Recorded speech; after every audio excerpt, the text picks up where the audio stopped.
తర్వాత జగన్ 2.0 కొత్త వెర్షన్ వస్తుంది, ఇవన్నీ మాటలు చెప్తున్నాడు. కానీ ఇప్పటికి కూడా గట్టిగా కార్యకర్తల వైపు నిలబడి జగన్ పనిచేయట్లేదు, జగన్లో ఇంకా మార్పు రాలేదు, జగన్ అగ్రెసివ్గా లేడు, అఫెన్సివ్లో లేడు. మామూలుగా జగన్ ముందు నుంచి కూడా అఫెన్సివ్ పాలిటిక్స్ అంటే మనకి వార్ఫేర్లో ఒక సామెత ఉంటుంది, best form of defence is offence అని.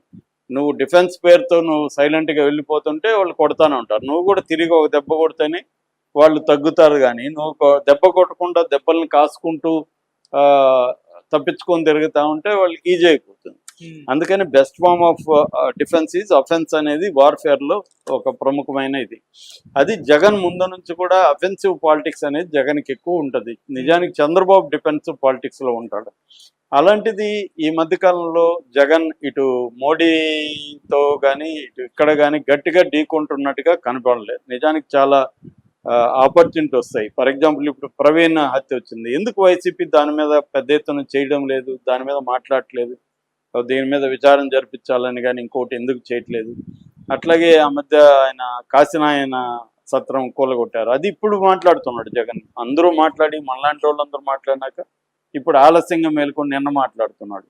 అది జరిగినప్పుడే వెళ్ళిపోయి అక్కడికి అక్కడ జనాలతో మాట్లాడి అది చేస్తునుంటే అది మంచి ఇష్యూ. అది పవన్ కళ్యాణ్ కూడా దెబ్బ తగిలే ఇష్యూ. ఎందుకంటే పవన్ కళ్యాణ్ ఒక పక్క సనాతనం అని అబ్స్ట్రాక్ట్గా మాట్లాడుతున్నాడు, కానీ కాంక్రీట్గా సనాతన ధర్మం అంటే అర్థమేమి, వాళ్ళు చెప్పే అర్థం ప్రజలకి మేలు చేసేదని. మరి ప్రజలకు మేలు చేసే ఒక కాశీనాయన సత్రాన్ని అటవీ శాఖ అధికారులు కొడుతుంటే పవన్ కళ్యాణ్ ఎందుకు అడ్డుకోలేదు, ఆ విషయాన్ని కూడా ఉపయోగించుకోలేదు జగన్. అట్లా చాలా అంశాలు వస్తున్నా కూడా జగన్ దాన్ని గ్రాప్ చేసుకుని ప్రజా ఉద్యమాలు నిర్మించడంలో ఫెయిల్ అవుతున్నాడు.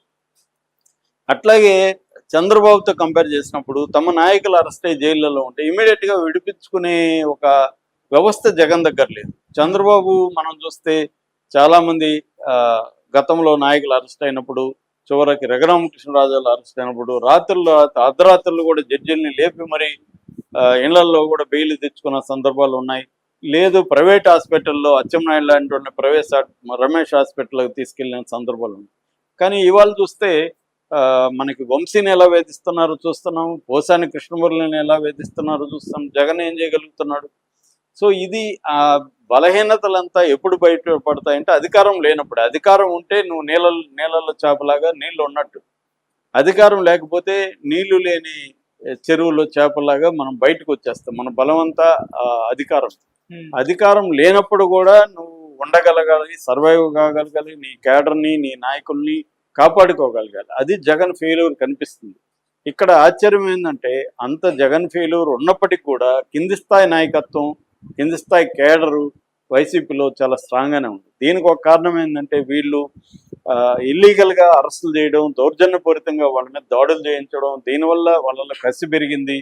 సరే రండి ఏమవుతుంది, జైలుకి వెళ్తాము లేకపోతే దెబ్బలు తింటాము అంతే కదా, ఎంతకాలం మనం భయపడి పరుగులెత్తా ఉంటాం అని ఒక ధైర్యంగా నిలబడడం అనేది జగన్కి ఇది గొప్ప ఒక ఉత్సాహాన్ని ఇచ్చే అంశము. ఎందుకంటే తనకంటే కూడా తన పై స్థాయి నాయకుల కంటే కూడా కింది స్థాయి కేడరు, కింది స్థాయి నాయకులు వైసీపీ వైపు దృఢంగా నిలబడడం అనేది జగన్కి పాజిటివ్ అంశం. దీని నుంచి తెలుగుదేశం ప్రభుత్వం కూడా నేర్చుకోవాల్సింది ఏంటంటే పై స్థాయి నాయకులను టార్గెట్ చేస్తే ఓకే, కానీ కింది స్థాయి వాళ్ళని ఎప్పుడు కూడా హింసించి అక్రమంగా జైళ్ళలో పెడితే తీవ్ర వ్యతిరేకత ప్రజల్లో నుంచి వస్తుంది.